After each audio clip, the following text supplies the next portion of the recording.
Enron. Just the name still makes investors wince. In the late 1990s, it was one of the most admired companies on Wall Street. Fortune magazine named it America's most innovative company 6 years in a row. Its stock price soared above $90 a share. Its market cap reached nearly $70 billion. Then, in a matter of weeks, it all evaporated. By December 2, 2001, Enron was bankrupt. Its shares were trading for 26 cents. 21,000 employees lost their jobs, their pensions, and their retirement savings. One of the world's 5 largest accounting firms, Arthur Andersen, was destroyed. I am your host, Mia Rosewood, and today we're going back in time to understand how the Enron scandal happened, who was responsible, and why the laws passed in its wake still protect you today. Let's start with the beginning. How did a pipeline company become the most dangerous company in America? Enron was born in 1986 from a merger between Houston Natural Gas and Internorth. At first, it was a boring, predictable utility company, moving natural gas through pipelines. Nothing exciting. Then came deregulation. In the late 1980s, the U.S. government began opening up electricity and gas markets. Ken Lay, Enron's founder and CEO, saw an opportunity. Instead of just moving gas, Enron could become a middleman, an energy broker. Enron made money on the difference, and because only Enron knew both prices, it could set its own margins. But the real transformation came in 1990, when Ken Lay hired a McKinsey consultant named Jeffrey Skilling. Skilling had a radical idea. What if energy contracts could be traded like stocks? Energy contracts bought and sold on a market with future prices determined today? This became known as the gas bank model, and it was wildly profitable. By the mid-1990s, Enron had moved far beyond natural gas. It was trading electricity, broadband bandwidth, weather derivatives, even emissions credits. If you could put a contract on it, Enron would trade it. And Wall Street loved every second of it. But there was a dark side to Enron's success. The business model required aggressive and eventually fraudulent accounting. The 2 most dangerous weapons in Enron's arsenal were mark-to-market accounting and special-purpose entities. Let me explain mark-to-market first. Under normal accounting rules, you book revenue when you actually earn it. If you sign a 10-year contract, you recognize the revenue each year as you deliver the service. Enron convinced the SEC to let them use mark-to-market accounting, meaning they could book the entire projected profit of a long-term contract on the very day it was signed. If Enron signed a 10-year contract worth $500 million in future profits, they booked all $500 million immediately, even if those profits were just estimates. That's not accounting. That's gambling. And when those estimates proved wrong, Enron had to invent ways to hide the losses. Enter the Special Purpose Entities, or SPEs. These were shell companies created to borrow money and hold assets. By transferring its debt to these SPEs, Enron could keep that debt off its own balance sheet, making the company look far more profitable than it really was. The most infamous SPEs were called the Raptors. These vehicles were supposed to be independent, but they were managed by Enron's own chief financial officer, Andrew Fastow, Rasternzi, an image, NMQ1K. Andy Fastow personally earned tens of millions managing these off-balance sheet partnerships.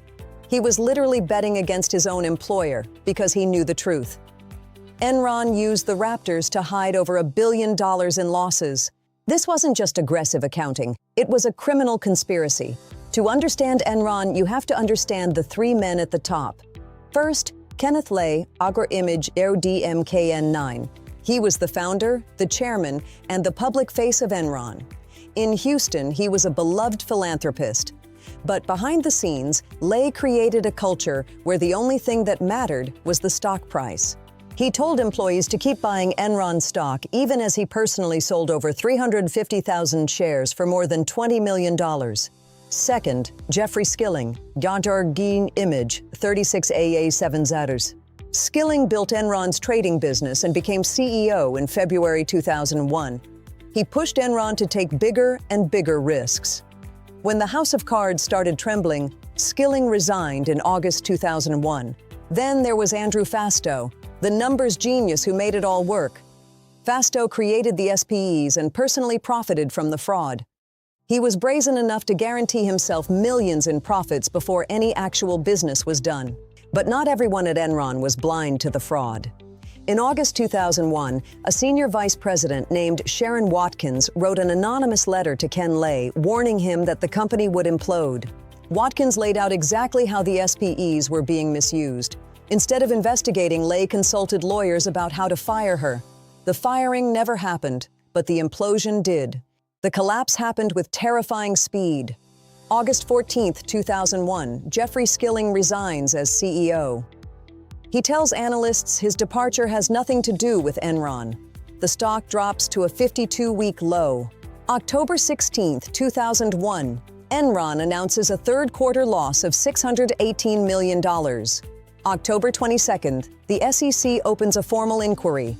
October 24, Andrew Fastow is fired. November 8, Enron admits to accounting errors, inflating income by $586 million. November 28, Enron's credit rating is cut to junk status. Shares tumble to 65 cents.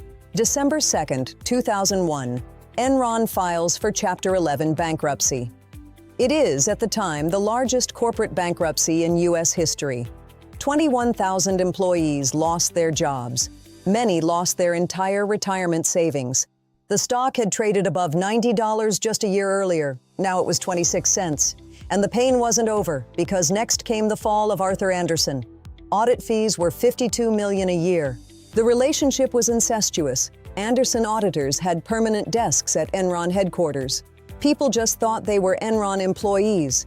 They even went on Enron ski trips. When the SEC began investigating, Andersen instructed workers to destroy Enron documents. Shredders ran non-stop. Emails were deleted. In June 2002, Andersen was convicted of obstructing justice. The firm collapsed almost immediately. 28,000 employees lost their jobs. The Big Five became the Big Four. Andersen was already dead by the time the conviction was overturned. Outrage in Washington was swift. On July 30, 2002, President George W. Bush signed the Sarbanes-Oxley Act, the most sweeping corporate reform since the Great Depression. CEOs must now personally certify reports. SOX changed everything. Lying can mean prison time. Internal controls must be tested. A new watchdog, the PCAOB, was created to oversee auditors. Auditors are now banned from most consulting services. Other countries followed. Canada passed C-SOX. Japan passed J-SOX. Enron had created a global movement. And what happened to the architects? In 2006, Ken Lay was convicted of fraud. Ken Lay faced up to 45 years in prison. But on July 5, 2006, before sentencing, Lay died of a heart attack. Jeffrey Skilling was convicted on 19 counts and sentenced to 24 years. Skilling served 12 years and was released in 2019. Andrew Fastow pleaded guilty and served 10 years. He testified against Lay and Skilling. He was released in 2011. So here's the bottom line on Enron. It was not just a company that failed. It was a system failure. The auditors, analysts, banks, and regulators all failed. Innocent people paid the price. But out of that failure came the most significant reforms in a century. Sarbanes-Oxley is still the law of the land. Every time a CEO thinks twice, they're thinking about Enron.